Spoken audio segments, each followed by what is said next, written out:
I'm here at Wisley on Battleston Hill in springtime, which is probably the best time to admire the wonderful displays of rhododendrons here. I'm joined by Ali, the team leader for Woodland Ornamental.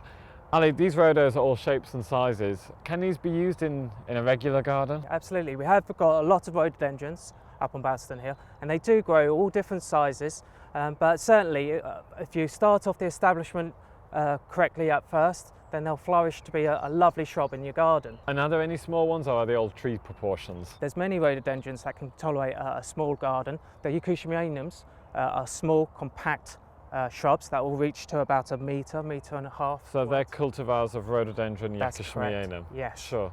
Could they grow in a pot? They do tolerate a pot really well, and you can pot these up every other year with a nice ericaceous compost. And remember to fertilise these plants. All plants need their food, all creatures, of course, and need their nutrients. Especially when in a pot. Absolutely. Yeah. So it's advisable to pot these up every couple of years Yeah. and give them plenty of ericaceous fertiliser.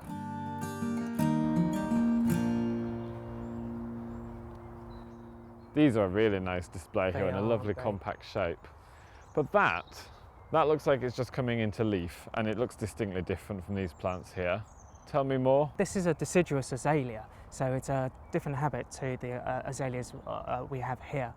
So everyone watching this at home is going to be thinking, hang on a minute, what's the difference between an azalea and a rhododendron? Azalea forms a small group within a genus of rhododendron. Okay. There are some botanical differences. Sure. With azaleas, they have 5 stamens, whereas rhododendrons will have 10 or more stamens. Okay.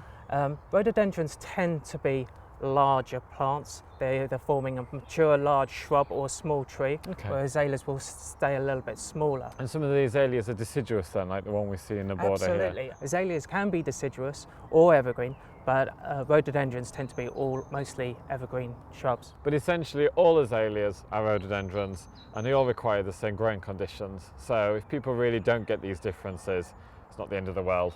All the same cultivation details. Absolutely. Okay. So just to recap on these growing conditions, Ali, you said they like to dapple shade. What else? So yeah, they obviously like a moist soil. Yeah. So during the hot summer periods, it's important that we water these rhododendrons really well. Yeah. Ideally, we use rainwater, because if you're living in a hard water area, it's got a lot of calcium, which could affect the plant's and they health. enjoy that low pH, don't they? They do. Okay, so if you don't have an acidic soil, or you've got really high pH, even limey soil, containerised growing is the answer. Absolutely. Rhododendrons in pots. Absolutely. So this is Rhododendron panda. What I am a real fan of here is the lighter colours, and if you've got a dappled shade garden, I guess you've got a lot of overhead trees here, these really do lift the space. And then on this bed here, Ali, this is filled with lovely leaf litter. Looks really humus rich. It's got that gorgeous woodland garden smell going on there. That's benefiting the rhododendron, right? It's actually keeping that moisture up round the boot. Obviously there's shallow rooted, as we've mentioned before, so that's crucial for keeping that moisture trapped in under the soil. So this gorgeous leaf litter, as well as smelling delicious, is low in pH, because you wouldn't want to be mulching these with farmyard manure or something with a higher pH. Is there anything else you mulch with here on the rhodos? That's a good question. We do use pine needles or pine duff, or composted bracken thorns. That's going to really heighten the acidity around the roots. Okay, so it's all about keeping that pH low. And this lovely leaf litter will break down, giving the plant more nutrients in order for it to fully flourish. Ali, this is so impressive. We've got lovely cinnamon coloured bark, we've got a grand scale, but also there's scent here. And I don't think people will always imagine rhododendrons are a scented plant. Which one is this? This is Rhododendron lodoi. It's a very mature shrub, but it is very sweetly scented, a lovely addition to the garden. And if you want scent, lodoi, and are there cultivars of lodoi out there? Absolutely, there's a number of cultivars out there, Fairyland and King George. Okay. And, they're all lovely. Very, very impressive.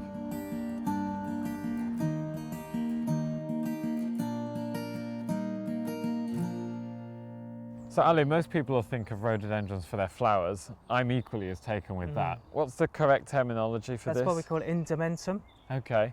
And is that a rarity on rhododendrons? No, it's most common on some species. Okay, it's beautiful. It is very striking. So it's really at this moment, Ali, when you appreciate the wow factor that these bring. I mean, spring is here, this is in your face, bright, blousy. We've got pinks, we've got oranges, purples, whites. But you know, in a small garden situation, can we still be using these? These can be grown in a pot. As we mentioned before, if you have a good ericaceous compost, there's no difference to having these in a pot or in the garden. Pest and disease on rhododendrons. They're generally trouble-free. It's just having them planted in the right position that they're stress-free. Sure. All about right plant in the right place. Precisely.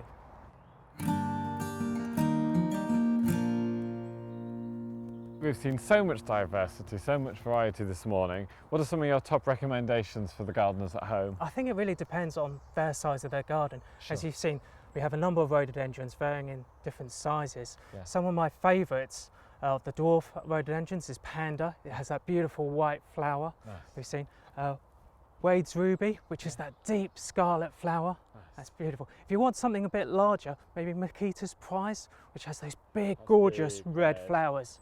So with so much diversity, I'm sure there must be a rhododendron for everybody's garden at home. What would be our number one tip for them? I think it's just making sure they establish correctly. Give them plenty of water during those dry periods. Yes. Give them a layer of mulch. Yeah.